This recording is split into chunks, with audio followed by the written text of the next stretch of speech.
кантип жердин сырын иштетиш жолдорубуз бала кезде эле үйрөнгөнбүз да. Пактага чыгып жүрүңөр же тамекиби же кандай? Кой кайтарат элек, уй кайтарат элек, саат 5-6да туруп тамекиге жөнөйбүз. Ошонун баары мындай мүнөздү калыптандырды го дейм. Күндө эртең менен чыгып пакта теребиз. Пакта биз үчүн майрамдай. Мектепти бүтөйүн деп атканда болду, мен могул кесипке токтолдум деп. Атам мени чоң молдо кылсам деди эле да. Түкүнчө кесиптин ээси болом деп ар кайсын айта бересиң го. Атактуу жазуучу болсом деп кыялданып баштадым. Бир аз бой тартканда ал нерсе өзгөрөт. Замирбек Үсөнбаевди акын болом деп кыялдандым. Анан ошентип классташ кызым жакшы көргөн окшойм. Самолет менен учуп келип көчөсүнөн учуп өтөм дегенде мындай. Жакындай баштадыңызбы ошол максатыңызга? 56 жашымда ошо ыймандай сырымды эми эч кимге айтпадым эле, айтайын. Бирок таза кыял. Артыкбай деп ат койгон да, 6-бутумда чыпалак бар эле. Атаңыз эмне каалаган жок беле? Эмне деди? Атамдын назарынан калбашым керек. Бүгүнкү күндө теплица иштеткендер көп. Кытайлардын өзүнүн ата бубаларынан калган технология экен. Кытайдан, башка жактан мөмөчөмө келип банкрот болуп калбайбызбы? Таранчыдан коркуң, таруу чачпайт деген. Сумка көтөрүү, анан кийин Артыкбай депутат болуптур деш үчүн эмес. Биздин айыл чарбаны көтөрө турган багыттарды мамлекеттин деңгээлде көтөрүш керек экен да.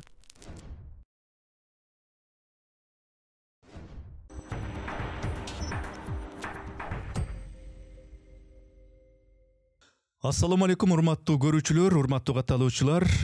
Арбаңыздар, саламатсыздарбы? Биз кезектеги пикирлешүүбүздү, маектешүүбүздү подкастты баштайбыз. Менин аты жөнүм Эрнис Кыяз. Бизде кезекте конок бар. Конокту мен дароо аты жөнү ким экенин тааныштырайын. Артыкбай Абдывалиев, кош келипсиз. Ассаламу алейкум. Алейкум ассалам. Кош келдик. Абдивалиев Артыкбай Турабидинович 1969 жылы 21 майда Ноокат районундагы Кыргыз Ата айылында туулган. Үй бүлөлүү 7 баланын атасы. 2 жогорку билимдүү Кыргыз мамлекеттик дене тарбия жана спорт институтун жана Жусуп Баласагын атындагы Кыргыз улуттук университетинин юриспруденция факультетин аяктаган. Өндүрүшчү, ишкер, альпинизм менен машкат. 2023 жылы Эверест жана Арарат тоолорун багындырган. Эмгек жолун 1986 жылы ПМК-2 курулуш тармагында иштеп баштаган. 1987-90 жылдары Түндүк аскер деңиз флотунда кызмат өтөгөн. Биринчи категориядагы старшина жана бөлүктүн командири болгон.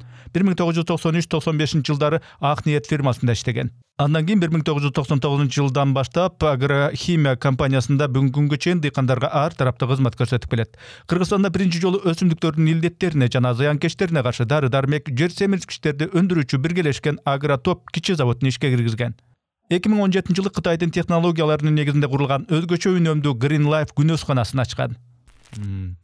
Эми бул мейманды эмне үчүн чакырдым?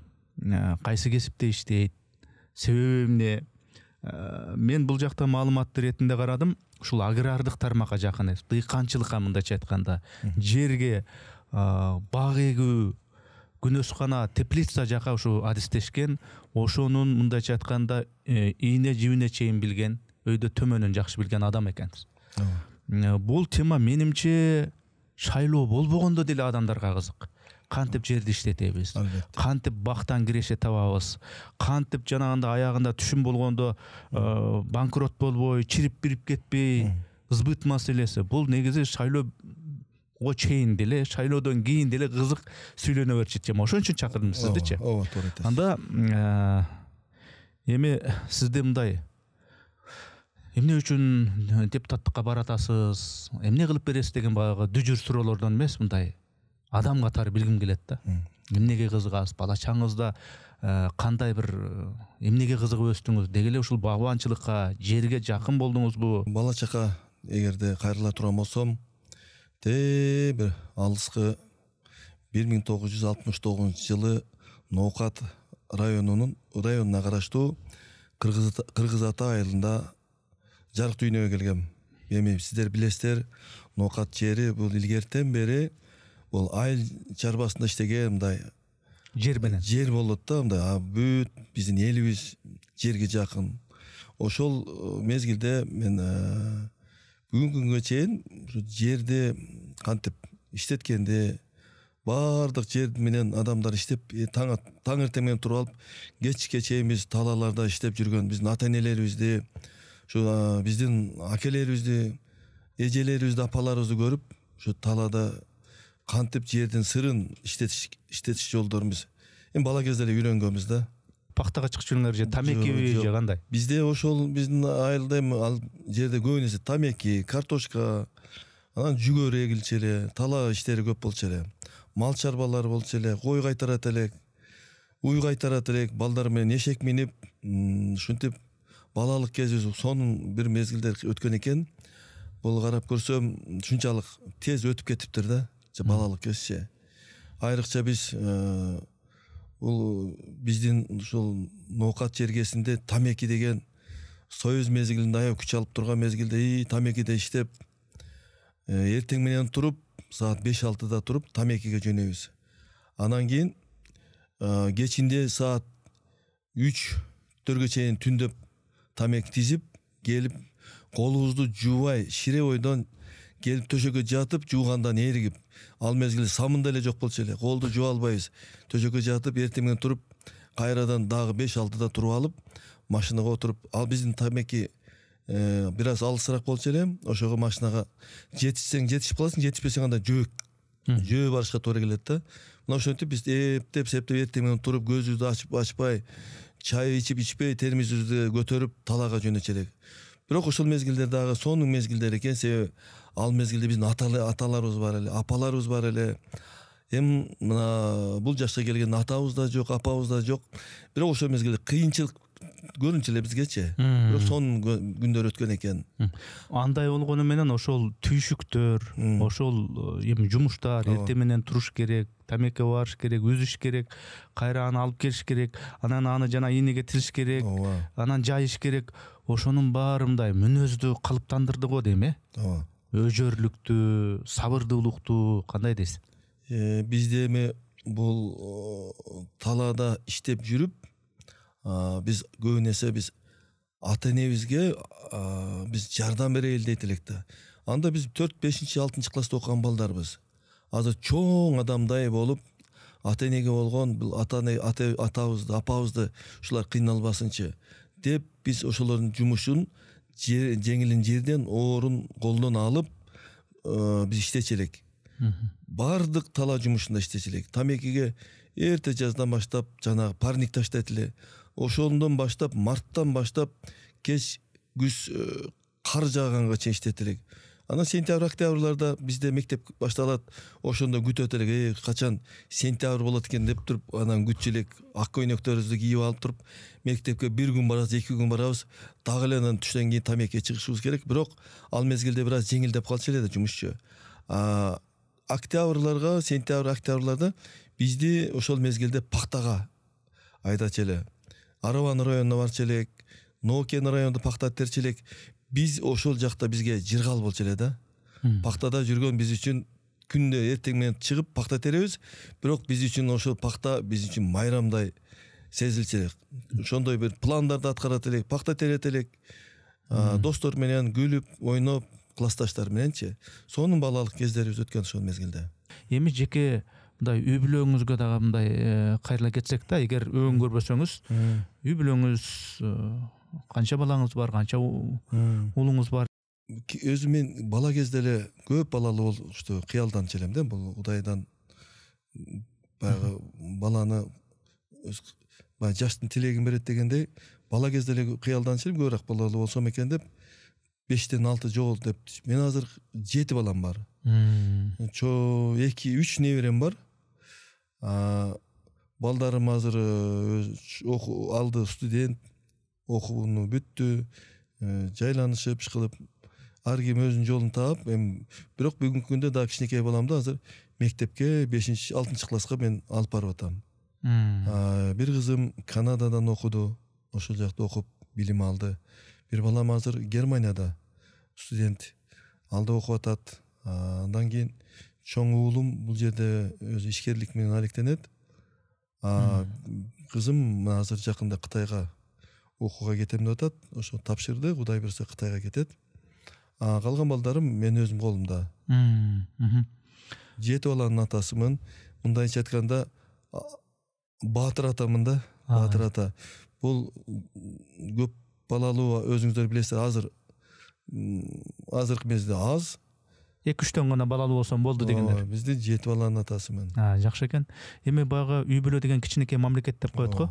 Ошол кичинекей мамлекеттин жөндөй албай, жүдөп какап, же эми ар кандай тагдырдын сыноосуна кабылып, ар кандай болгондор бар. Эми сиз ошол кичинекей мамлекетти жөндөп, анан чоң мамлекеттин астындагы вазыйфаңызды аткарайын деп аламанга чыгыпсыз да мындан келди. Ооба.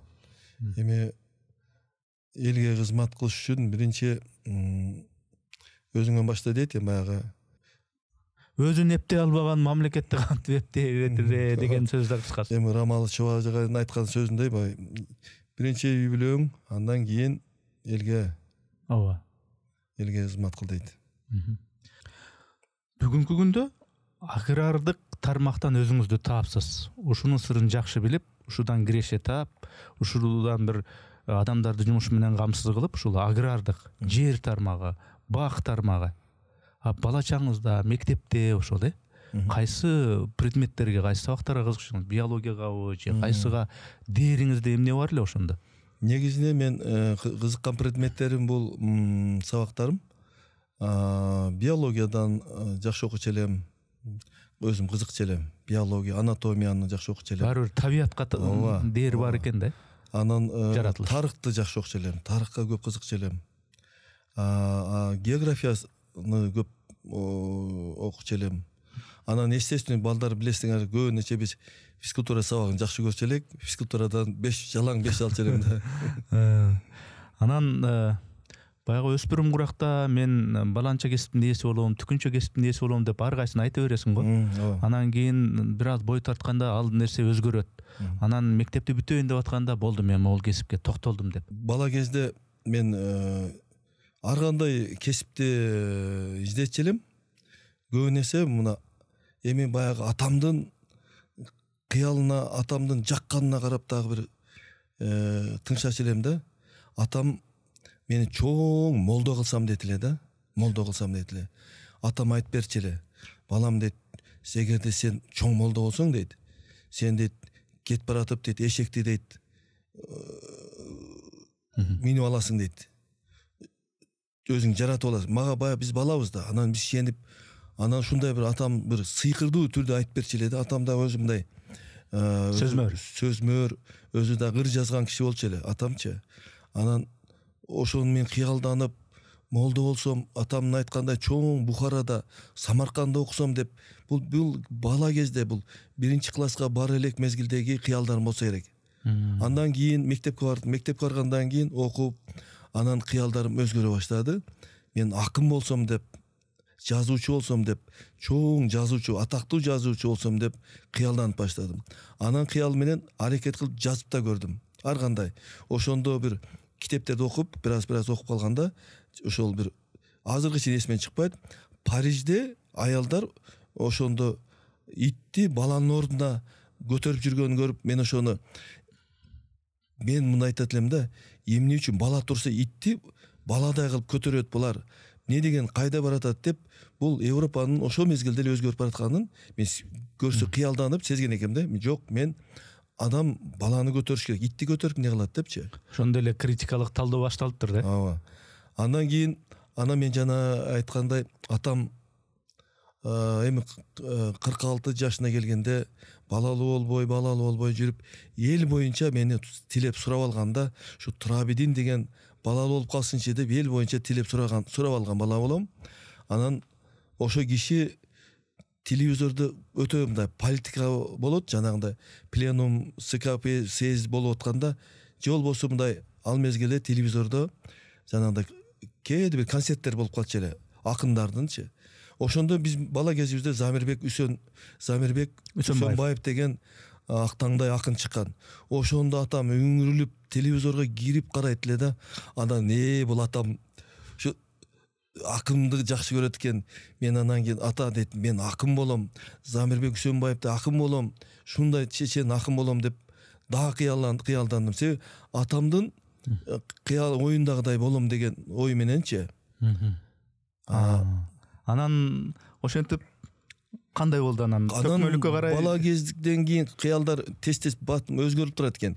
Кийин барып анан биз мезгилде бардыгы баягы Юрий Гагарин космонавт болом деп, мен учкуч болом деп өтө катуу өзүмчө кыялданам. Күзгү келип туруп кыялданып, мындай кылам, учкуч болом деп өзүмчө ушундай бир элестетип күзгүнүн астына келе берем. Анан биз ошол мезгилде биздин акелерибиз армиядан келет да. формаларын кийип келет, шапкелерин кийип алып турган, учкуч болом деп күзгүн астында өзүм кыялданып, айылым үстүндөн самолет менен келип айдап келип коном. Ошонун үстүнөн айдайм деп. Себеби ошо айылда бир өзүм окуп жүргөн классташ кызым жакшы көргөн окшойм. Ошого самолет менен учуп келип көчөсүнөн учуп өтөм дегенде мындай баягы балалык мактануу ичибизде бар да, ошентип көрүнөм дегендей бир бар мени караса, тамышанса, сонуркаса деп, Анан ошо бир көчө бар. Ошол жерге самолет тап келип кондурсам дейт элем. Азыр көрсөм бул балалык кыял экен да. Бирок таза кыял, эч бир кыйдылыгы жок, таза ушундай болсом деген, Анан барган сайын конкреттеше баштадыбы, реалдуулукка айлана баштадыбы? Мундай болушум керек же бул кесиптин ээси болушум керек деп. Андан кийин кыялдар да бир топко чейин өзгөрүп турду. Анан дагы бир айта кете турган, барып туруп мен бир ошол кыялдарымдан анан мен военный болом. Эми аскер адамы. Себеби летчик болуш, учкуч болуш үчүн ден соолугуңдун баардыгы ушундай мыкты болуш керек деген ошондой эле билчү элем. Балким болбосо мен военный болом, офицер болом деп кыялданып, биз ал мезгилде бизди мектептен военкоматка чакырчу эле да. Ошол мезгилден баштап военныйлерди көрүп мен военный болом, жок дегенде военный болом деп турган толук чечимди чыгарып, анан аскерге биз нукатка призывный пунктка барганда ошентип суктанчу эле форма кийген офицерлердичи мен да офицер болом деп. Анан жакындай баштадыңызбы? Ошол максатыңызга кандай болду? Анан ошол максат менен военный училищеге тапшырем деп документтешти. Бизде ошол мезгилде НВП деп коет эле, военный жанагы начальный военный подготовка деген предмет бар эле да. Ошондон да жакшы окучу элем. Анан агайыбыз, мен агайга кайрылгам, агай Жуман деген агайыбыз болчу эле. Ошо агайга мен дагы сиздей офицер болом десем, анда сен депти, мен даярдап военкоматка алып барып, биз балдар менен аракет кылып документтешти тапшырып, ушинтип мен военный училищеге тапшыргам. Бирок биринчи жылы 86-жылы комиссиядан өтпөй калдым. Комиссиядан өтпөй калгандын бир баягы мен өзүмдүн айтканыма кайтпаган өзөрлүгүм ошол бала кезде эле бар экен да. Мен эми азыр эми ушул 56 жашымда ошо ыймандай сырымды эми эч кимге айтпадым эле, айтайын. Болгон бул менде артыкбай деп ат койгон да. Бул Кудай Таала мага берген белги, 6-чы бутумда чыпалак бар эле. Ошо чыпалакты мен алдырып, ошонун биринчи жылы комиссиядан өтпөй калгам. Бар жок ден соолугум соо. Болгону 6-чы чыпалагымга келгенде сиз болбойт, бул армияда бул өтүк кийгенде бул мешать этет дегенсип. Ошо негизинде мен өтпөй калдымбы? Анан ушул эле алып койсом өтөмбү десем, врач киши болчу эле. Ал кишинин азыр барбы жокпу экен билбейм, бирок ошол киши аябай жиним келет эле. Ошо кишини көрүп туруп эле бутумду бекитип келип эле комиссиядан кирсем эле көрүп эле бутумду таап алып, сен болбойсуң деп калтырып койчу эле. Анан ошо акыры мен бут чыпалагымды кестирип, биздин азыркы биздин агабыз болуп кетет, Асамидин Марипов. Ошо киши ошондой хирург, бою узун, татынакайган киши болчу эле.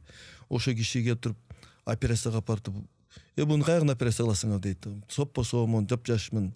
Анан бул чыпалагын дейт.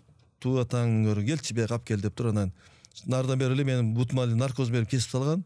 Ошентип, бирок атам аябай мындай капа болгондо, Кудай берген чыпалагыңды эмне алып койдуң балам? Карабайсызбы?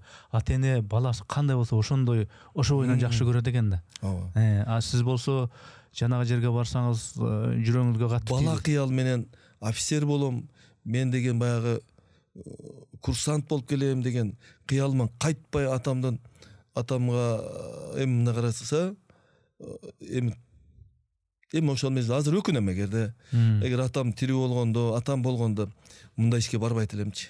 Атаңыздын көңүлү деп эле кандай болот десе ошондой болсун деп эле. Ошондой болот деп элем.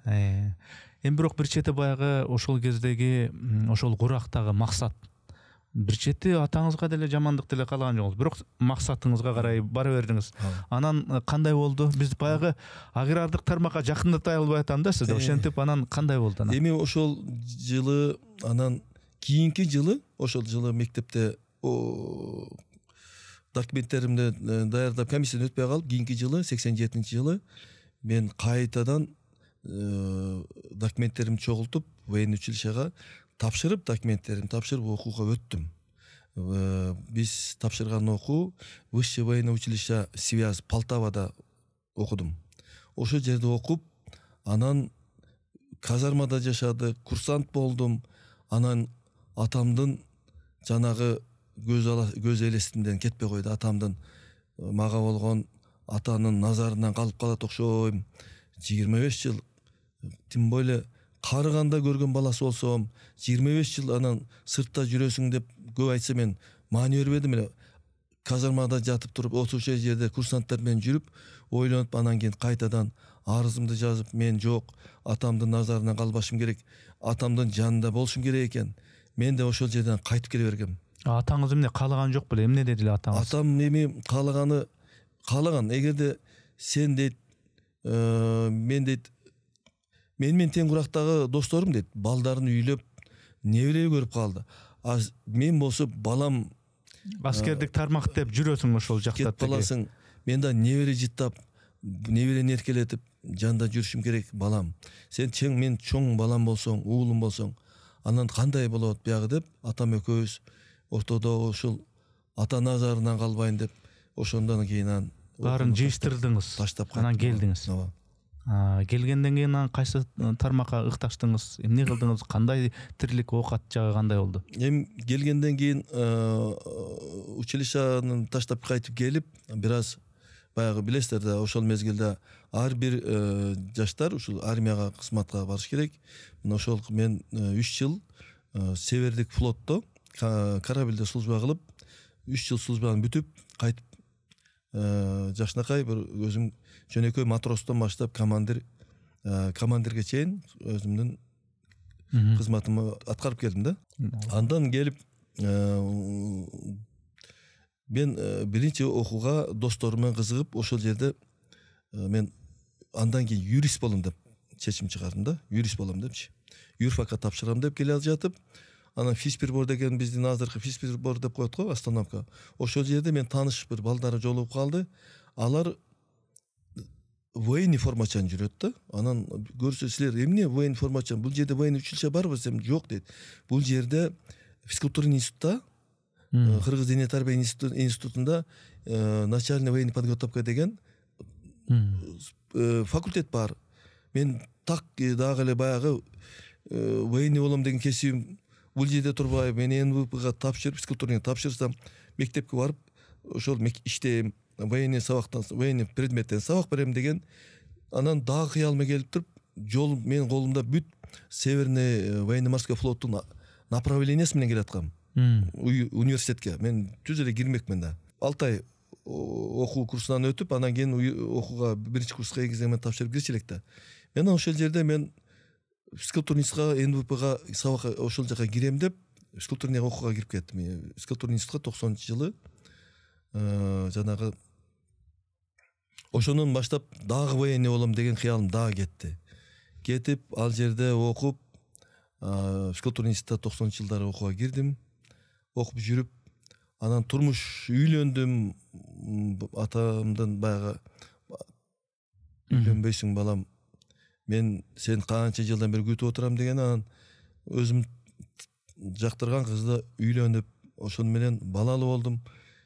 Турмуштун айынан кийин менин бул сферадан дагы өзгөрүлгөнгө бир 2 киши айыл чарба тармагын өтүп кеткенге, 2 кишинин себеби бар да.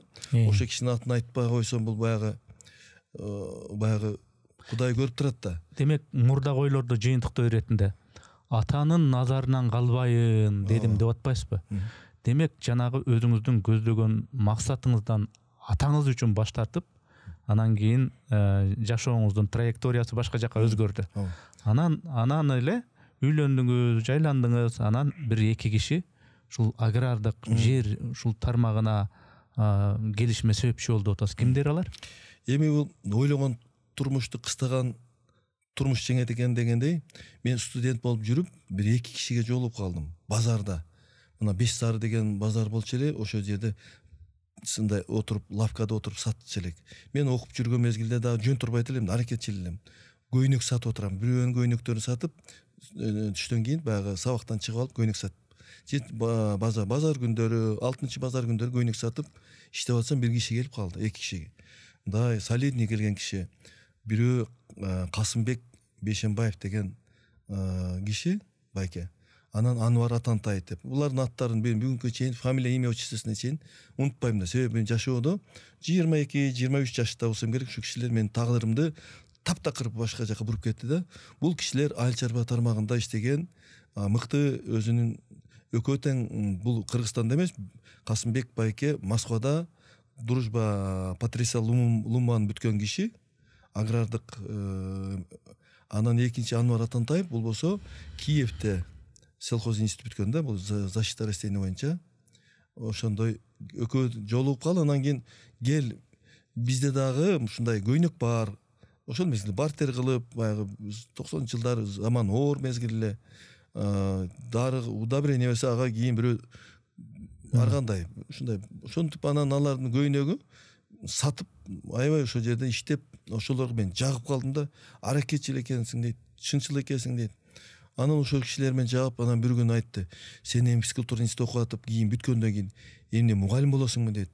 Мен ал мезгилде бала чакалы болуп калдым. Анан билбейм десем, сен андан көрөк бизге кел дагы биз менен иште.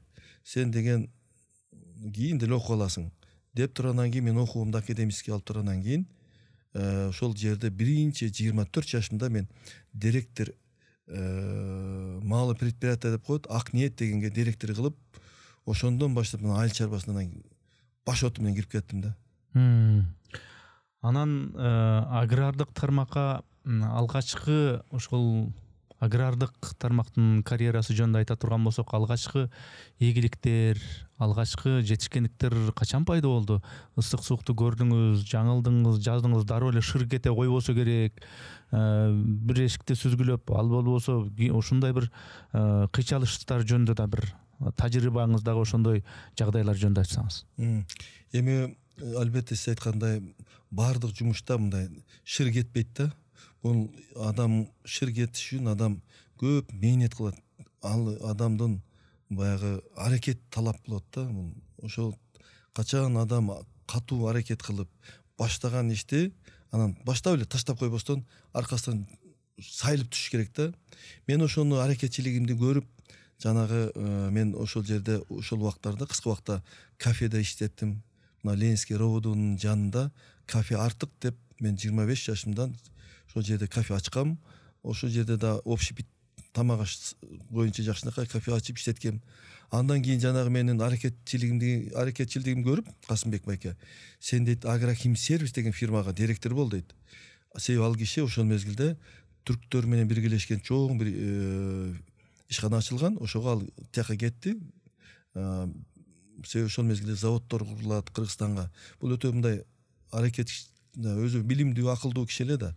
Ошол заводду Кыргызстанга курабыз, келечекте Кыргызстанда завод болот, анан өзү өндүрүп чыгат деген ошол мезгилде ошол кишинин мындай ойлору бар эле. Анан Агрохим сервис деген фирмада мен иштеп калдым, директор болуп. Эртең менен турам, кечке мына чүйдү, көлдү, таласты бүт ушуну кыдырып жүрдүм да. Калында ал мезгилде колхоз совхоздор бар болчу эле. Ошолорго мен дары-дармектерди, удобренияларды бүт эртең менен барып 5-6да аларда жанагындай эртең менен чогулушат. Ошого мен жетип барышым керек. Чалдыбардан баштап Кеминге чейин бүт айылдарда башкармалардын үйүнө барып, контораларына барып, гараждарына барып, дарыларды апарып сатып, ошентип бул ишке баш оту менен кирдим да. Андан кийин жерлерди өзүбүз дагы өздөштүрүп, жер алып, жерлерди иштете баштадык. Ферма ачтык. Ферма бул Беловодскийде, Бештерек деген айылда бир чоң бир ферманы алып туруп, ошол жерде мал сарайларды коюп, сүт багытында, эт багытында, ошолордун башында жанагы бүгүнкү күнгө чейин ошолдон баштап анан мен жер тармагына, иштетүү тармагына өттүм да. Бардык этаптарга кирдим да. Эми ошону баарын эми жер тармагы деп жалпылай айтып койбостон бир аз бөлүп айтсак да, мына күнөскана маселеси боюнча. Күнөскана деген багы эми теплица деп атпайбы? Бүгүнкү күндө теплица иштеткендер көп. Бирок сиз өз тажрыйбаңызды айтсаңыз да. Бул негизи Кыргызстан үчүн киреше берчү, Кыргызстандын кайсы бир капшытын өнүктүрчү эле бир тармакпы бул?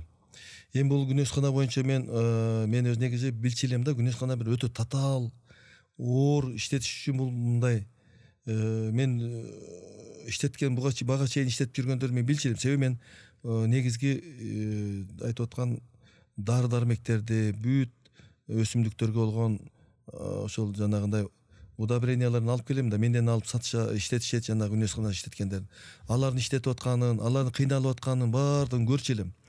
Анан менин бул күнөсканага келип калышымдын бир себеби бир менин Кытай партнерлорум бар да, ошол өнөктөштөрүм, Кытай өнөктөштөрүм айтып калды, Кыргызстанга күнөскана курсак кандай болот деп.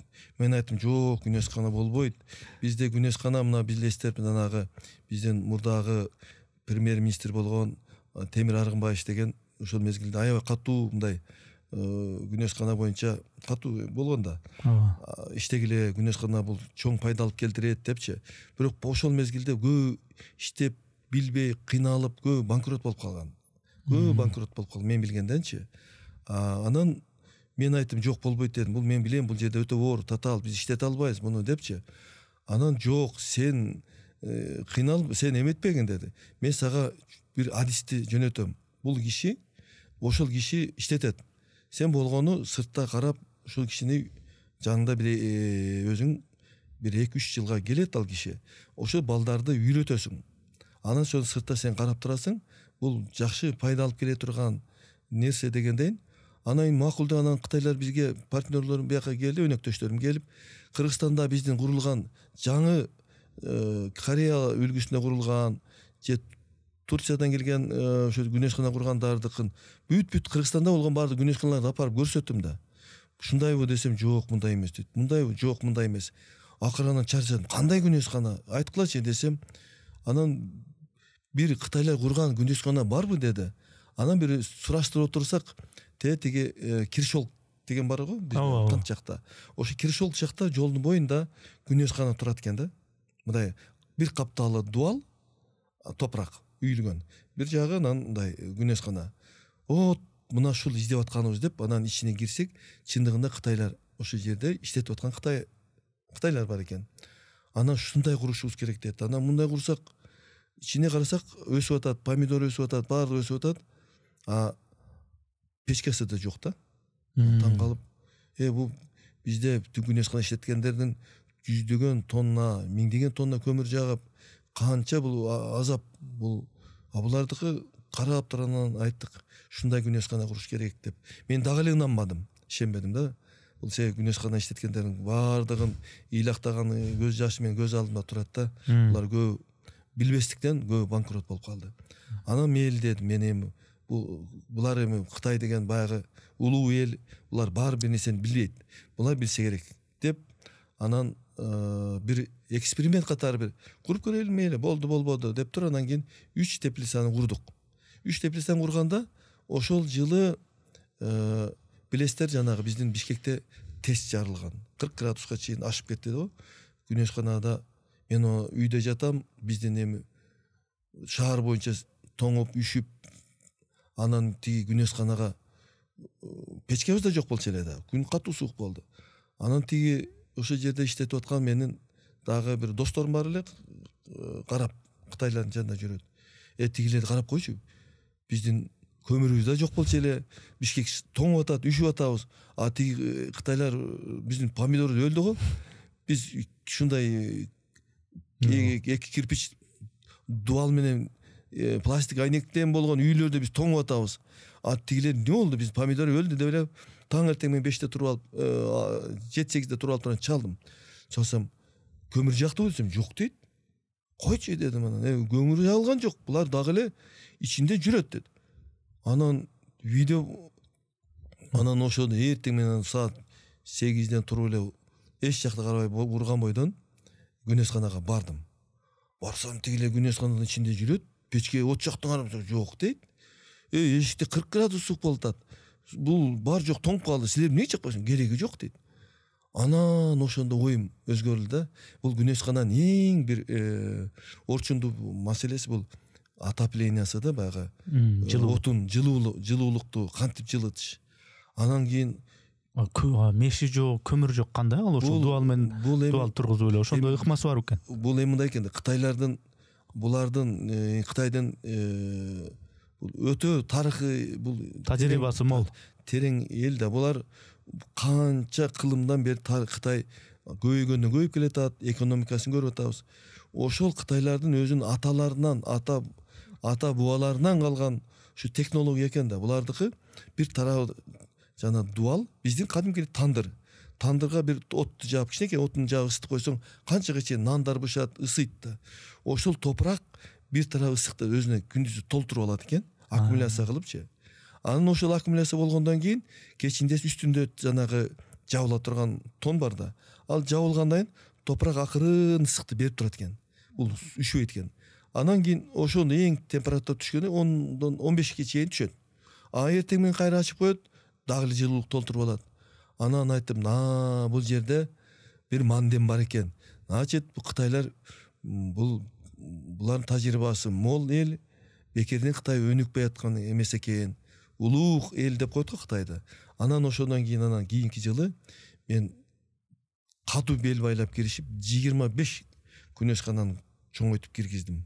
Көз жеткенден кийин өзүм ынандым. Себеби ушунчалык суукта туруштук бердиби? Бул значит кыса болот экен деп, бул Кытайларды мен 3 жыл кармап иштеттим. Баягы тажрыйбасын алдык. Өзүм балдар да иштеп атты, көрдүк, иштетсе болот экен деп. Анан ушуну бизди карап көрсөм, биздин Кыргызстанга өтө ыңгайлуу экен да. Эми азыркы биздин адамдарыбыз, жер иштетип аткан адамдарчы, жылына бир эле түшүм алат да. Бул жерде 2 жол түшүм алып атпайсызбы? 2 жол түшүм алып атасыз. Болгондо дагы кыш мезгилинде биз жашылчы жемиштердин эң кымбат мезгилинде биз чыгара алат экенбиз да. Анан ойлонуп отурам дагы, Кыргызстанда бизде мындай жерлер толтура. Жанагындай эле суу баягындай бул жерге суу деле көп талап кылбайт. Айдоо аянттарды мейли мындай коюп коелу. Бизге мынандай багара жерлерибиз толтура да. Адырлар толтура жерлерибиз бар, күнөш тоолорго окшогон адыр. Канча күн жакшы болсо, ошончо жакшы экен да. Ошондой жерлерибиз Кыргызстанда көбөйтсөк болот экен. Бул ишти ашкарсак болот экен. Эгерде азыркы жаңы технология үлгүдө курулуп аткан күнөсканалар бар, аларды жасасак да болот. Бирок аларга биздин дагы эле тажрыйбабыз бизге жетише элек. Азыр жана гидропоника деп коет, ошондой жаңы үлгүдө күнөсканалар келген. Бирок бул жерде ар бир питаниясы, ар бир суу аркылуу берилет да. Бирок буну биз иштетиш үчүн биринчиден кымбат Кыргызстанда, экинчиден буну иштетип кетиш бизге татаал. Андан көрөктөр мына Кытайдын жөнөкөй эле метод менен курулган ошолорду иштетсек, Кыргызстан боюнча жайылта турган болсок, биз пайда таба алат экенбиз да. Артыкбай мырза, мынау биз негизи агрардык өлкө эмеспиз да. Негизи агрардык өлкө деп эсептелинбейбиз.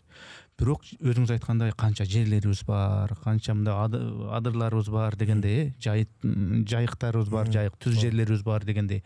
Сиздин айтканыңызга карасам, ошол канча ата бабаларынан калган тажрыйба менен жанагындай көп чыгым кылбастан эле Кытайлардын ыкмасы менен күнөскана кылсак болот. Аны мен көзүм жетти деп атасыз да. Сиздин көзүңүз жетсе, демек ушу көзү жеткен адамдын мен пикирин уккум келет. Башка ушул Кыргызстандын башка региондорунда, аймактарында дагы анча суу таңкыс болгон жерлерде деле муну ишке ашырса болот деп атасыз. Атайын мындай чоң аңдарды казып алып, сууну толтуруп дегендей. Демек ошол тармак менен деле өнүктүрүп, кирешелүү бир тармак кылсак болобу? Элдин жашоосун оңой турган, ошондой кылсак болобу же кайра эле ошону кылсак деле жана Кытайдан, башка жактан мөмө-чөмө келип ушинтип банкрот болуп калбайбызбы? Жок. Бизде андай күнөсканалар аябай өнүгүп, бизде мындай конкурент боло албайбыз да. Бизде күнөскана аз Кыргызстанда. Мына Өзбекстанда көп. Азыр Казакстанда аябай көп курулуп атат күнөсканалар. Миңдеген, жүздөгөн гектар күнөсканалар куруп кетти. Түркменстанда миңдеген гектар жерлерге күнөсканалар курулуп атат да. Бул эми замандын талабы экен. Биз деле Кыргызстан карап отурбастан эми сырттан келип эле дагы эле таранчадан корккон таруу чачпайт деген макал бар го. Ооба. Биз эми жерибиз бош жатат, аны иштетишибиз керек. Колдо бар мүмкүнчүлүктү. Ооба. Ошол биздин жаштар үйрөнүш керек. Качандыр бир убакта болот, үйрөнүп жасайбыз. Бирок ошону эртерээк жасаганга аракет кылышыбыз керек экен да. Мен ошол азыр айтып отурган нерсем, тажрыйбаны көрдүм, бул ишти кантсе жылат экен. Ошону элге жайылтып, Кыргызстанда бардык жерде иштетсек болот. Ошо ал үчүн болгону тажрыйбабызды бөлүшүбүз керек да. Кээ бир азыр билесиздер да, бизнесмендер биринин сырын бирине айтпайт. Мен айтып атам, келгиле үйрөнгүлө. Себеби биздин Кыргызстандын ичиндеги күнөшкана иштеткендер бир 10-15% рынокты биз камсыздай алабыз. Калгандар баары сырттан келет да. Эгерде биз 50%га чыгарсак деле, биз ушундай аз иштеп, биз өзүбүздүн рыногубузду, ички рыногубузга иштесек деле, биз эме калабыз. Бир адамдын тажрыйбасынан улам болгон сөз болуп атат. Көзүм жетип атат, ушуну кенен жайбайлыбы деп атасыз.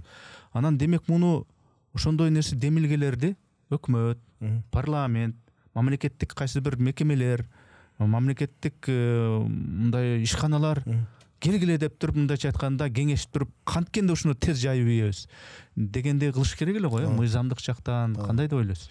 Эми мен ушул сизге сурооңузга бизден өкмөттө, мына айыл чарба министри эми бир жерге ушул эксперимент катары мен даже көрсөтүп, куруп, ишке ашырып, анан мамлекет колдосочу, айыл чарбасына элдерге жайылтып, бул эми өкмөт деген өкмөт да. Ар кандай өкмөттүн мүмкүнчүлүгү кеңири да. Ошол биздин адамдарды, иштейм деген адамдарда ресурс жок. Акчасы жок, жери бар, бирок иштей турган адам бар, бирок ошолорго ресурс жок. Бирок мен ошону адамдарга көрсөтүп берсем, 1-2-3 адам бул буюрса тез эле жайылып кете тургандай. Бул маселени жанагы биз эми соц тармактарды, Facebook'ту башын карап калып атпы. Абдулла Ташиев деген бар. Кечке кыйкырат. Ушул агрардык чакты багыга келе, башка кылалы депчи. Демек, ошол сыңары сиздин да көзүңүзчө бир көзүңүз жеткен демилге болуп аттыр да. Эми буюрса, мына парламенттик күрөшкө атсалышып атпсыз. Барып калсаңыз, астыңызда мына мыйзам жазуу мүмкүнчүлүгү, өкмөт менен чакырып алып туруп, мындай кылбайлыбы, тиешелүү ошол айыл чарба министрлигин эмне уктап атасыңар, келгиле мына даяр нерсе турат деп айтуу мүмкүнчүлүгүн эми колдонсоңуз керек. Албетте, өзүңүз айтып кеттиңиз, мына жакында шайлоо болот, ошо шайлоого мен бир эле жолу эмес, 2 жолу аттандым. Мына 2 жолу аттанып атам. Мына ошо бул максатымдын негизги максатым ушу парламентте биздин аткаруу өкмөт менен биргеликте ушул ишти чогуу канткенде буларга биз мына жакыныраак болот экен да, айтып айыл чарба министрине мына биз ушундайдан кичинекейден баштайлы, аздан баштайлы. Бирок буну акырындап чоңойтсок болот. Ошондо жакыныраак болуп калат экен да, мына айтканга да, жеткиргенге. Ансыз мен өзүмдү канча жолу аракет кылып атам. Эми азыр алып келип баштап көрсөтүп атам. Буюрса мына Ошко коюп койдум, Ноокатка коюп койдум. Şu күнөшкананычы. Эми эл аракет кылгандар аракет кыла берет. Бирок мамлекетте кызыктар болуш керек экен да. Демек, ошол парламенттик күрөшкө барууңуздун максаты эптеп эле чоң сумка көтөрүү, анан кийин Артыкбай депутат болуптур деш үчүн эмес, баягы бала чактан бери ары бери көрдүңүз, турмуш ар кайсы жака сизди ыргытты дегенде. Анан ордуңузду таптыңыз, анан ушу күнөшкана маселеси, бак маселеси, ушуну кечкеле ушул Артыкбайдын багы, Артыкбайдын күнөшканасы дебей, мамлекеттик масштабта жайсак, ошондой сиздей Артыкбайлар бүт өлкөдө жайылса, бул өлкөгө жакшы болот эле деген максатта. Албетте биздин Кыргызстаныбыз Кудайга шүгүр, суу десе суу, климат десе климат, бар жагынан ар бир региондо өзүнүн климатына жараша ар бир өсүмдүктөр өсөт да. Мен ошол айыл чарбасын 30 жылдан тегерегин иштеп жүрүп, мен сыртка канча мамлекеттерде болдум. Ошолордун семинарларында болдум. Ошол жерлерден практикасында көрдүм. Мен ошолордун бардыгын көрүп, көзүм ынанып, жетип, бир эле күнөшкана эмес, башка биздин айыл чарбаны көтөрө турган бул багыттарды бул мамлекеттин деңгээлде көтөрүш керек экен да. Күнөс канадан башка дагы кайсы тармактарга көзүңүз жетип атат? Мына көрүп атасыздар. Мына күнөс кадан башка бизде мен азыр айыл чарбасында бизде ылайыкташкан мына алма мен ноокаттан болгондуктан мен ноокатта төрөлүп өскөм. Бизде бала кезден бери ноокаттын алмасы бул билесиздер бүт мына Кыргызстанда эң даамдуу алмалар болчу эле да. Эми бул ошол азыркы илгерки биздин аталар өстүргөн алма дарактар булар өзүнүн актуалдуулугун жоготту. Азыр шунчалык тез өнүгүү мезгилде дүйнө өзгөрүлүп атпайбы? Ошол мезгилде бул азыр жаңы ыкмада колдоно турган бак дарактар бар да. Ошолорго өтүш керек. Шуну мамлекеттин деңгээлде буну көтөрүш керек да. Көрдүңүздөр кечеги жакында эле мына Тажикстанда болгон биздин СНГ мамлекеттеринин башчылары келип, мына Тажикстанды көрсөтүп койду. Көрдүңүздөрбү жанагы бүт алма бактары менен жанагы мөмө жемиштер менен өзүнчө эле бир түзүп коюптур жанагындайчы, картинадай кылып коюптур да. Булар ошол 10-15-20 жыл алдын баштаганда бул тармакты анарды мөмө жемиштердин бардыгын булар жана сиз айтып атасыз, мамлекет башчылары атайын кирле өзүнчө эле бир мындай бир жумуштей болгон эле бир мөмө чөмөлөрдү мөмө жемиштерди көрүп ушундай кооз кылып тизип коюптур Тажикстандачы. Бизде жерибиз биздики деле Тажикстандан эч кандай айырмасы жок. Климат деле айырмасы жок. Ошол эле суу, ошол эле жер, бирок биздики чаржайыт болуп эме таппай атабыз да, багытыбызды таппай атабыз. Эми бул жерге адискөй адамдар келип бир мындай масштабтуу түрдө өндүрүш керек экен да. Бизде ушундай ар кандай сырттан келип аткан ушундай көчөттөр бар. Ошолорду контролго алыш керек. Себеби мамлекет өзүнө программасына, мамлекеттин өзүнүн кызыкчылыгына, саясатына керектүү гана нерселерди өстүрүп, элге жардам берип, элден ошол продукцияны чыгарып, биз экспортко чыгышыбыз керек. Сырттан акча алып келтиришибиз керек да. Дагы бир нерсе жөнүндө сурайын. Мына сиз ошол 30 жылдыкпы дерлик ушул агрардык тармактагы тажрыйбаңызда дыйкандарга, фермерлерге жанагындай атайын дары-дармектерди, жанагындай ушу не деп коет багы жер семирткичтерди жеткирип берүүчү ушундай тармагындагы жакшы билет экенсиз дыйкандар менен. Ошол эле учурда өзүңүз дагы дыйкан кылган ишти жасап көрүпсүз. Эми суроо, баягы органика деп атпайбы? Таза жейли, дары кошпой жейли, ошол күнөскана, теплица болобу, же мындай бакшак болобу? Эми азыр баарына дары чачпасаң зыян болуп куурап калат. Атайын бир нерселерди дагы кошуп бербесең дагы болбой калат. Ошонун бир айырмасын, кайсынысы таза, кайсынысы өтө эле ашыр ийип атат, ошол жагынан да бир маалыматтар берип койсузбу? Эми бизде бул органикалык өндүрүлгөн продукция менен жанагындай неорганикалык экөөнүн айырмасы эми бизде салыштырмалуу мына Кытайда же башка мамлекеттерге же ошол эле бизде бир топ анчалык деле мындай ууланган эмес. Болгондо биздин жанагы туура эмес биздин дыйкандардын түшүнбөстүгүнөн баягы дозасын беришти билбейт да көбү. Ошол эле дарбызга мисалы ашыкча эле бербейт. Бизде 10 грамм менен деле эффект болот. Жок, 10 грамм ишенбейт биздикилер жок. Өлбөй калышы мүмкүн деп туруп андан кийин алар 20-30 грамм дозировкасын көбөйтүп коет да. Балки ошондо гана зыяны болот. Болбосо бир 10 грамм тегерегинде болот. Бул өзүн убактылуу бир 10-15-20 күндө бул өзү жок болуп кетет. Ичинде таасир калбайт. Анан эң негизгиси биздикилер жанагы убагында профилактика кылып чачыш керек эрте жазда. Анан кийин чымын-чирткей курт-кумурскаларга карата. Анан уже жанагы түшүмгө жакындаганда бир 20 күндөн кийин чачып андай бериштин кереги жок.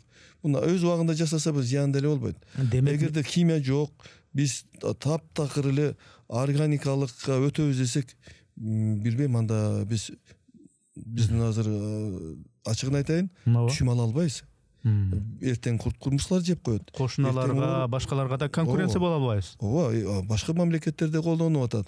Бирок ошонун туура колдонуу жолун үйрөнүш керек да. Демек, агрардык тармакта мисалы жакшы ушу киреше тапкан дыйкан болуш үчүн акча болсо эле баарын чечет деген акча маанилүү ролго ээ эмес. Ошол эле учурда жер алсам деген жер эмес. Бул жерде сабаттуулук дагы негизги. Сабаттуулук. Албетте жерден иштетүүнүн сабаттуулугун үйрөнүшүбүз керек да. Ошол канткенде биз жерден пайда таба алабыз. Канткенде биздин жаштарыбыз жерди иштетип, ошо жерден сырын билсе, сыртка кетпей эле мигрант болбой эле өзүбүздүн жерибизде өзүбүздүн курсагыбызды баксак болот. Өзүбүздүн жерибизде экономикабызды көтөрсөк болот. Ошол саясатка биздин жаштарыбызды кайтарышыбыз керек да. Болбосо биздин жаштарыбыз бардыгы мына билегинде күчү бар, башында акылы бар жигиттерибиз сыртта башка бир мамлекеттердин экономикасын көтөрүп жүрөт да. Ошол эле Англияда алма терип жүрүшөт. Ооба. Англиянын талаларында, чет жактагы райондорунда ошол эле дыйканчылык кылып жүрүшөт. Бул жакта ошондой шарттар түзүлсө, жакшы киреше болчу болсо, менимче бул жакта деле болмок. Албетте, биздин жерибизден туруп өндүрүп, биз сырткы Европанын рыногуна алып чыксак болот. Англияда, башка мамлекеттердеги өндүрүлгөн продукциянын даамы кандай болбойт да, билесиздер да. Баары эле чыгып, сыртка чыгып жүрөбүз. Кооз жакшынакай болушу мүмкүн, бирок даамы жок. Ал даам биздин Кыргызстанда Кудай берген, биздин климатта ушул жерде даамдуу болуп чыгат да. Ошондуктан ушул жерде биз сабаттуулукту, агрардык сабаттуулукту үйрөнө турган болсок, биз ушул жерден туруп экспорт кылсак болот сыртка. Сырттан акча алып келсек болот. Биз ошону үйрөнө албай атабыз да. Бир жылы карасаң эле кызылчаны көп эгип алышат да, анан арзан болуп кетти деп банкрот болгон дыйкандар. Бир жылы карасаң эле дарбызды көп эгип атат, дарбыз базарларга жайнап өтпөй аткан дыйкандар. Ушинтип мындай бир координация жокпу, же өзүнчө ушу мамлекет менен дыйкандардын ортосундагы. Мисалы үчүн сиздин ошол мындай кокон гилас эгип, ошол эле жана күнөскана эгип, ошол жакта мындай бир мамлекет менен байланышкандай, мындай банкрот болуп калган учураңыз, көбүрөөк эгип алып өтпөй калган учурлар, менеджмент жагын кандай жөнгө салып атасыз? Эми бизде бул туура айтасыз, аябай. Биз мындай ушул саясат, агрардык саясатта ушул негизи жок да, бул кандай муну жолго салыш керек экенин билбейм. Себеби бир жылы картошка баа болсо, кийинки жылы адамдардын баары картошка отургузуп алат. Анан кийинки жылы баардыгы банкрот болот. Анан кийинки жылы сабиздин баасы кымбаттап кетсе, сабизди көп эгип алат. Буну мамлекеттин буну баланс кылыш керек экен да. Биздин элибиздин саны канча картошка, канча сабиз бизге кетет. Анан биздин көбүн эсе биз бул экспорттук багытта өнүгүш, бул экспорт. Биздин рыногубуз кичинекей эле да. Мына жана сиз айтып аткан арбуздарды көп тигип алып туруп, анан кийин бул биздин рынок, ички рыногубузга гана эсеп алганбыз да, биздин жер иштеткендер. Бир жыл болуп калат, бир жыл күйүп калат. Ошондуктан бул эми биздин көбүн эсе сыртка экспорт кыла турган сапаттуу жанагындай продукцияларды чыгарганга аракет кылышыбыз керек да. Бул мамлекеттин гана деңгээлде колдонуш керек, колдоого алыш керек. Мамлекет эгерде ушул саясатты туура жүргүзөсөк келечекте, биз сыртка, биз Россиянын рыногу, канча Россиянын рыногу турат. Биз кичинекей Кыргызстандан биз миңдеген тонналап Сибирге биздин жашыл жемиштерибизди жеткирип турсак, бул эмне жаманбы? Жакшы да, бизге акча келет да сыртта. Азыр өзүңдөр көрүп атасыздар, тигүүчү тармактагы Швеядагылар иштеп сыртка келген тигип, сырттан акча алып келип атат. Айыл чарбасында деле ушундай кылсак болот. Илгери жакшы эле айыл чарбабыз өнүгүп турган мезгилде, азыр эми мындай жерди бөлүп бергенден кийин адамдардын баягы жерге болгон сабаттуулук жоголуп кетип, агроном жок. Ар ким өзүнүн билгенин, бирөө картошка тигет, бирөө жүгөрү тигип коет, бирөө ышкылып бедет сеип салат. Бул стратегический эки сыртка чоң количествода кете турган бир өтүш керек да, ошондой. Мына агрардык дыйканчылык жер багытындагы, бак багытындагы, мөмөчөмө багытындагы күрөш эми Кытайды айтпай эле коелу, кошунабыз Тажикстан, Өзбекстан кандай жулунуп 4-5 жыл мурда, 10 жыл мурда эле аракет кылып атканын өзүңүз айтып кеттиңиз. Эми бул жагынан биз бир аз кеч калган жокпузбу же үлгүрөбүзбү? Жок. Эч качан кеч болбойт. Бул жасабай койгондон көрө жасабай койгон бул кеч. Биз азыр чоң масштабтагы культураларга өтүшүбүз керек да. Бизден Кыргызстанга келатканда бул жерде миңдеген гектар алма бактар бар. Таза, табигый. Ооба. Анан миңдеген гектар бизде жүзүм бактар бар. Мына эгер 1 гектар, 2 гектар бул эч кандай бул баягындай болбойт да. Ал эч ким келбейт, биякта эчтеке жок экен деп. Миңдеген гектарларды өтүрүш керек. Баткенде миңдеген гектар өрүктөрдү өтүрүшүбүз керек. Ошол эле өрүк биздин Баткендин өрүгү менен дүйнөлүк бренд болуш керек. Ошого мамлекет колдоп алыш керек. Же жанагы адырларга бадам, мисте. Бадам, мисте биздин ошол жерлерибиз толтура турат. Эң эле мен бир кейген жерим мына биздин жаштарыбыздын ошондой жерлерибизди иштетпей сыртка чыгып, сыртта жеңил оокат дейбизби, кандай дейбиз, эми турмуштун ар ким өзү тандаган жолу, бирок биздин мамлекет ушуну колдоого албасак, мына сырттан келген, мына өзүбүздөн эле мына Бангладештен келип атат, Пакистандан келип атат, биздин жерибизге келип иштеп, ушул жерден көрүп атат, оокат кылып атат. Бизде жумушчуларыбыз, мына бүгүн мен күнөсканага жумушка алайын десем, бизде жумуш иштей турган адамдар жок да. Эмнеге кыргыз жигиттер ал теплицада күнөсканага иштебейт? Эмне аз экен дейби, же мындай арданып, мен ушул кыргызга иштеймби деп андан көрө Лондонго барып бир фермердин багына иштейби, кандай? Негизи бизде эми ошол мамлекет Кудай буйруса, келечекте колго алса, биз чоң масштабта чыгара баштасак, биз ошол Лондондой биз дагы сыртка экспорт кылабыз да. Биз экспорт кыла албай атабыз да. Ошондуктан биз өзүнүн базарыбызда гана кайнап атабыз да. Биз сыртка чыккан максат программа болуш керек да. Биздин ошо жерибизди туура иштете алсак, сыртка биздин продукцияны экспорт кылышыбыз керек. Демек, бул жерде өзүңүздүн ошо чарбаңызда, өзүңүздүн арбайыңызды согуп жүрө берсеңиз, мамлекет аны колго албаса дагы болбойт да. Албетте. Жогорку кеңеш, өкмөт, могул жерде демилгелүү бир бизнесмендер болуп аттыр, агрардык тармакты билген.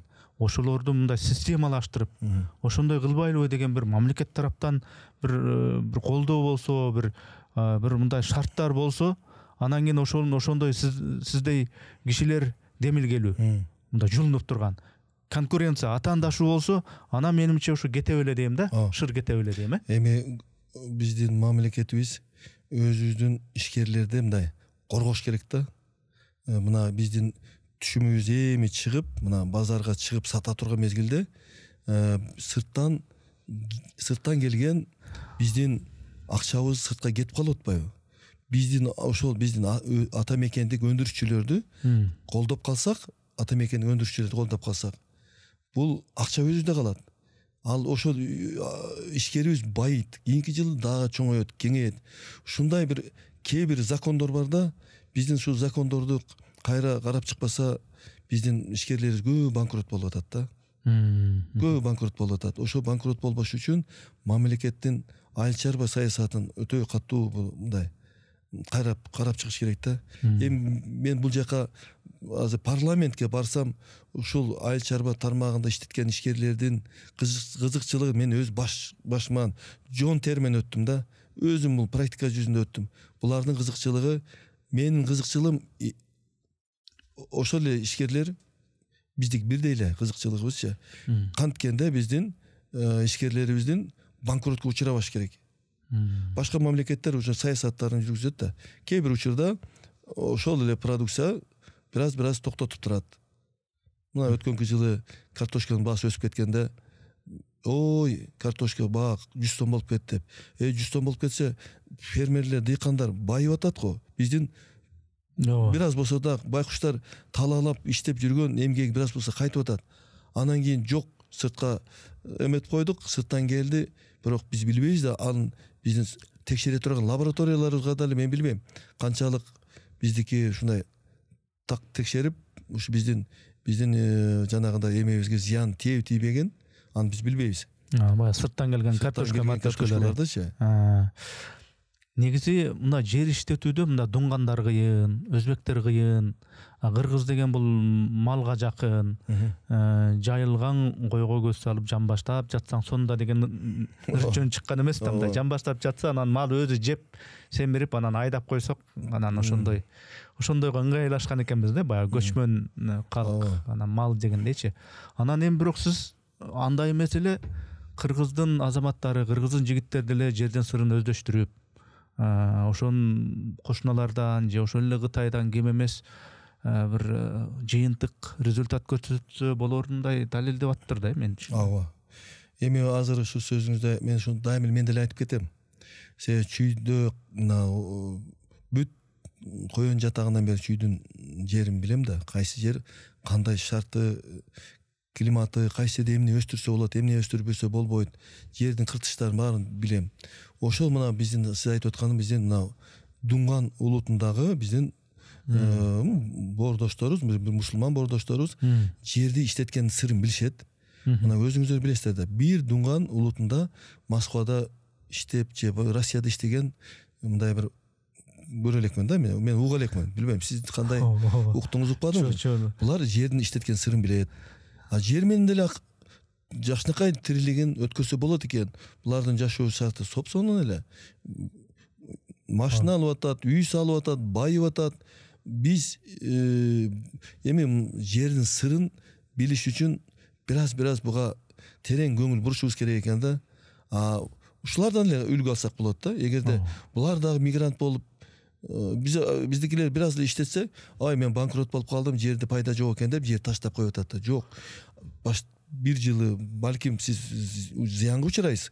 Экинчи жылы бираз пайда табасыз, түшүнөсүз. Үчүнчү жылдан баштап сиз уже кадимкидей пайдага чыгасыз. Мына айта турганым, Ташкенттен, Өзбекстандан келген биздин кыргыз атуулар бар да, Өзбекстандан көчүп келген, Ташкенттен көчүп келген, мен билгенден. Булар азыр чоң поляларга дарбыз эгип атат да. Булар байып атат, акча таап атат. Алар үйрөндү. Алар себеби ал жакта иштеп келген да, билет. Сырын билет. Мына булар деле мен канчадан бери булар менен иштешип жүрөм. Жерди 50 гектар, 100 гектарлап дарбыздарды эгип салып атат да. Иштесе болот экен. Алар банкрот болот деп айтпайт. Чындап эле мен буга маани бербептирмин. Орусияда мигрант болуп иштеп жүрөт деген Дуңганды уга элекмин. Лондонго барып алмат терип жүрөт деген уйгурду уга элекмин.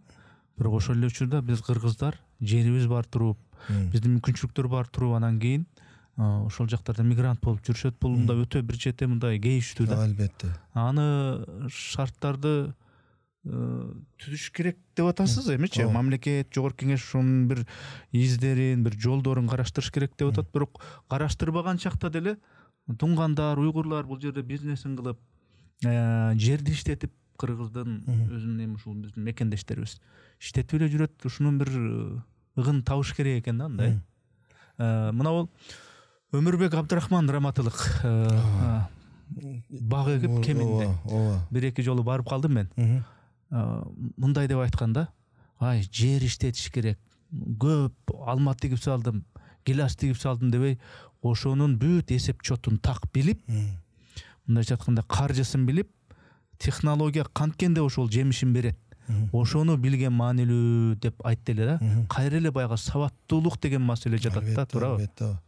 Онун сырын эми сыры баарын айтпайт да. Ушул биз сырын эми баягы биз сыртта жүрүп канча ошол өнүккөн мамлекеттердин көрүп, ошолордун сырларын биз дагы үйрөнүпчү кылса болот экен деп мен ынангандыктан ошо Кыргызстанга айыл чарбасын көтөрүшүбүз керек. Айыл чарбаны көтөрбөсөк биз качанга чейин биздин жерлерибиз ушундай Кудай дагы бизде Кудай дагы эметпейт. Ушундай жерлерибизде илгери жер таштап койгондо ушундай Кудайдын каарында каласың дегенде бир катуу сөз айтчу эле да. Ушу жер кысыр калбаш керек да. Сөзсүз жер иштетилиш керек, бирок аны иштеткенде да жанагындай пайдалуу жагын үйрөнүшүбүз керек экен да. Өнүккөн мамлекеттердин ошолордун сырларын алышыбыз керек экен. Эми конкреттүү түрдө сиз бул жерге, бул подкастка мындай талапкер катары келип атасыз. Сөздүн ачыгы мен парламентке баратамын, мени шайлагыла, анткени менин мунун максатым мына момундай деп мына айттыңыз азыр. Эл болсо өзү талдар, шайлоочулар өзү талдар.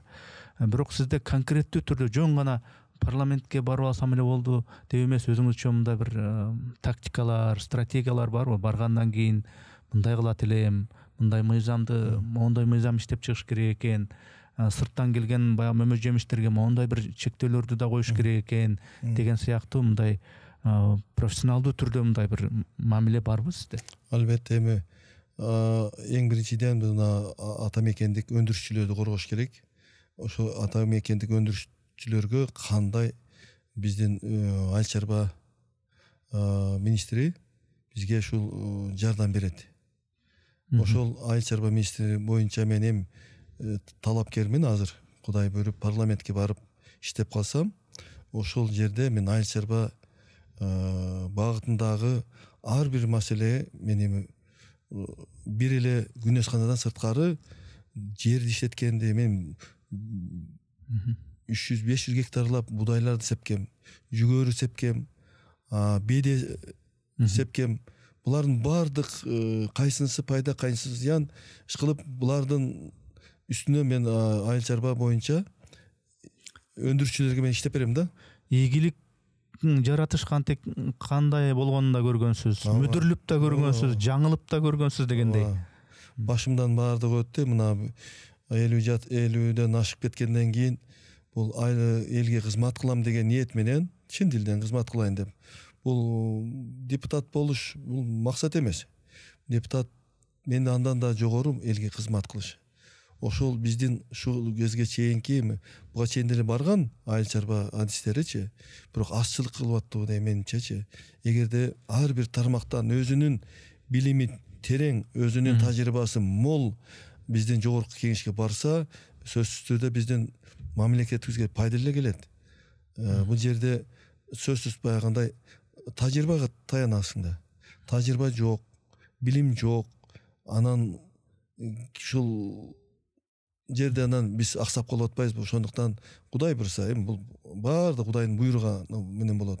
Эгерде жанагындай сиз айткандай сурооңузга барып калсам, ушу айыл чарба тармагында, жалпы айыл чарба тармагындагы маселелерди көтөрүп, ошолорго күн түнү иштеп, ошолор менен биргеликте баягы тажрыйба алышып, мен билбеген дагы нерселер көп да.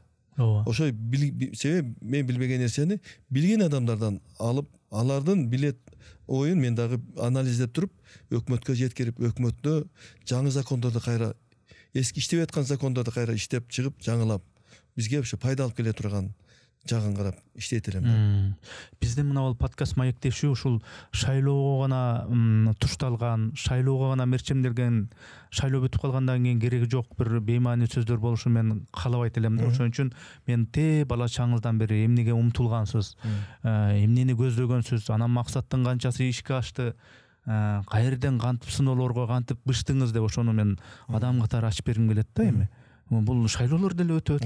Анан кийин шайлоо бүткөндөн кийин деле бул ушул подкастты карап, сиздин башыңыздан өткөргөн нерселерге мындай өзүнө пайда алсын деген максат да мендечи.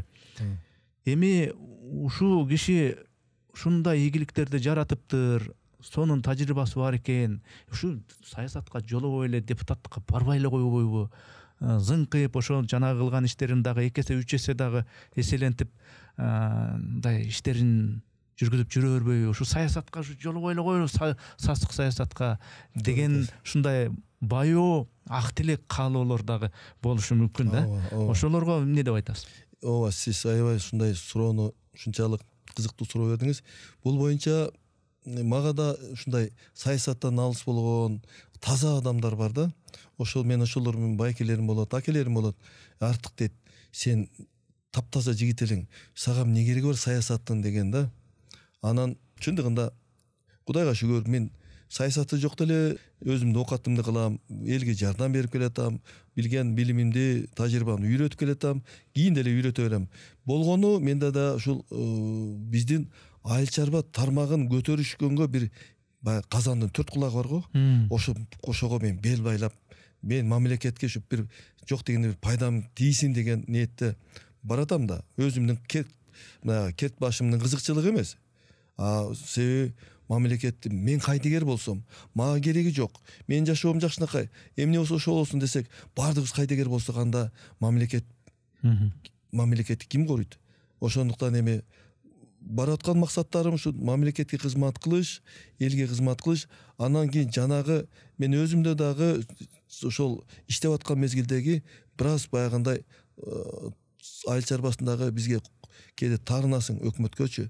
Бизди ушул жерде колдоп койсо эле, биздин үнүбүз жетсе эле, анан ушул жерде биз көпкөр ишкерлер жеткире албай атабыз да.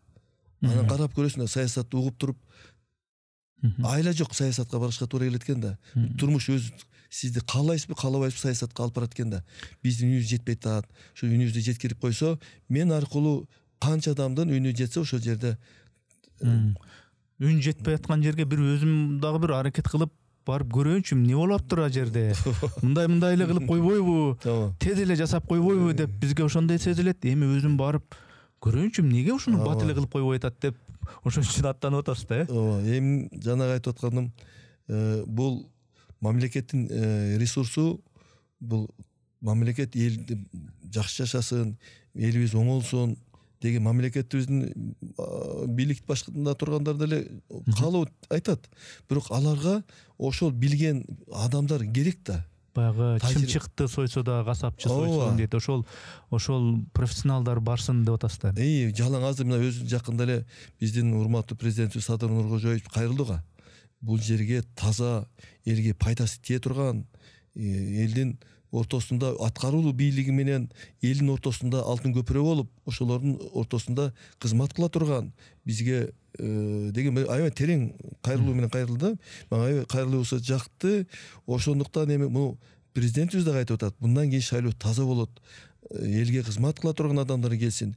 Жанагындай алдым жуттум эмес, таза. Ошонун негизинде мен балким ушул ишенип баратамчы. Эгерде алдыңкы заманда болгондо баягы партия болду, партиянын ичинде мафия болду, анан андай болгондо мен такыр жок кереги жок, мен бирөөгө мен кошумат кылып да барбайм.